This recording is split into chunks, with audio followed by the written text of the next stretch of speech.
I think there's a bigger issue Yes. that we really need to talk to Osama about here. And welcome to our webcast. Osama, how you doing? Always good to see you. Good. How are you, Stephen? Chuck was bragging on the whole coalition of community newspapers that Yes. that you guys have become a part of, really trading information with. Michigan media? Yep, exactly. So I think it's a great thing that you have become the news source for so many people in this area. Absolutely. And I think Why do you think that's worked so well? And it's been sort of under the radar too. I think that we have tried several times before to launch it, but it didn't catch.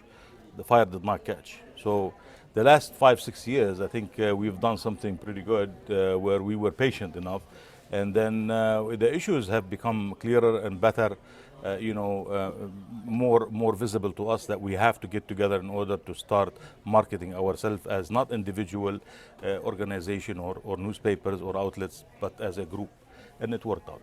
And when we have divisive campaigns like this, in which immigration and race sometimes becomes a factor, is it that when people want to get information, and they clearly want to get information, it's just a matter of whether or not they're getting it all from here or from television or from radio or from newspaper, that they trust ethnic media in many respects more than others? They trust media. I mean, there are some outlets that are being, that are trusted.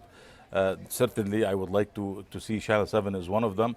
But of course, the ethnic media is a source of information that not only is trusted, but is well connected with its constituent.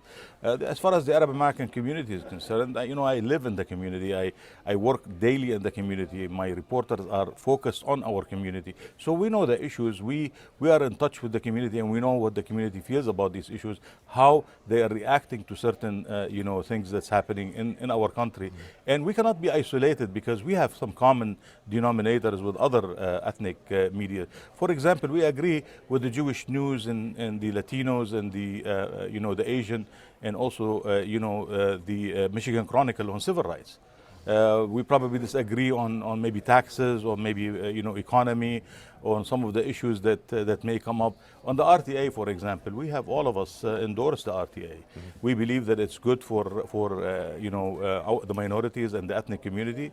A lot of people don't have transportation. They come to this country, they wanted to move from point A to point B, and we are the only state probably lagging behind regional transportation. And I think that this is something that we are very interested in, to see our communities, able to catch a bus or a train or something, some kind of transportation to move them from point A to point B. Osama, let me quickly ask you a question. How do you convince the suburbs who are out there, they've got their cars, they've got their transportation, how do you convince them to spend their hard-earned money to help these communities that don't have their Because they're going to make money out of it. Because when you are able to move quickly and less expensively from one point to another, I think you're going to see more people have more money to spend, to shop, to eat, and to visit the suburbs. I don't think that it's a bad thing for the suburbs. Plus, we have senior citizens, and senior citizens in the suburbs, like senior citizens in the city, in the core city, they need transportation, and sometimes their siblings and their kids are not around, so they can catch a bus, they can catch a train to take them around. It's not only one way. It's always. It works always. And also students. Don't they have students? Now they don't have to buy cars for their students. It's safer for their students to move around, in a regional transportation. So I think that if we are marketing this properly, I think it works for all people.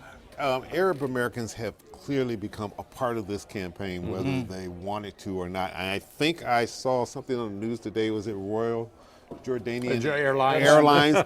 It's a joke. But I know, but they use it as an advertising gimmick to say, hey, hurry up, catch your flight now. Catch your flight now. Yeah, we're offering a cheaper rate so you can come into the United States before Donald Trump becomes president. Right. I don't know. And we say it in a laughing way about that, but it's been a very serious issue. It is. As you reflect back, as the polls start to close and people weigh in on this. Let me tell you, in our community, there is a very good reception to vote.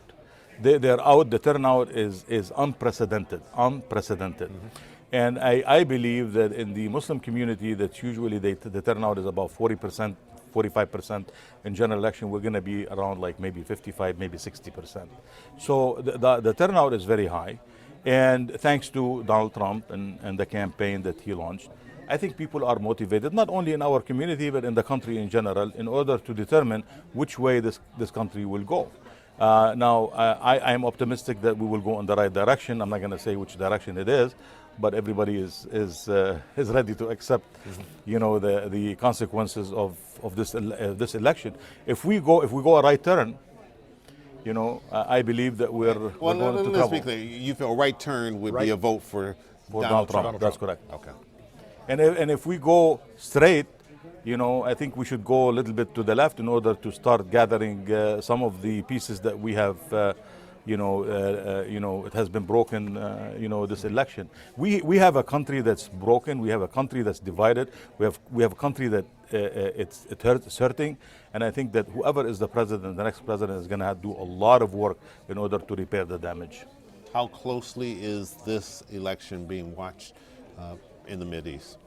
I can tell you frankly, as I got in my car to come here for the interview today, I got 2 calls from overseas. One is from Al Jazeera, which is a very highly respected, outlet, and also from Al Arabiya, which is, I think right now it's the highest, watched television around the world, in the Middle Eastern world.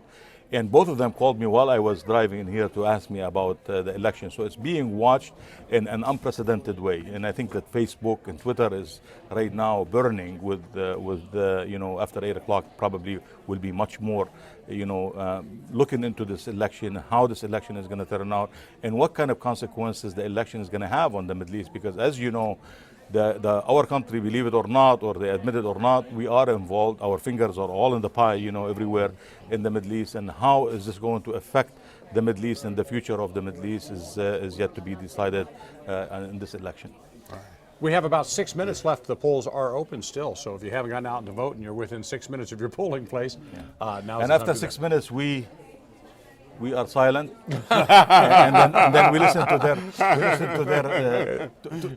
the final decision. And you have to see what happens and then live with whatever it is.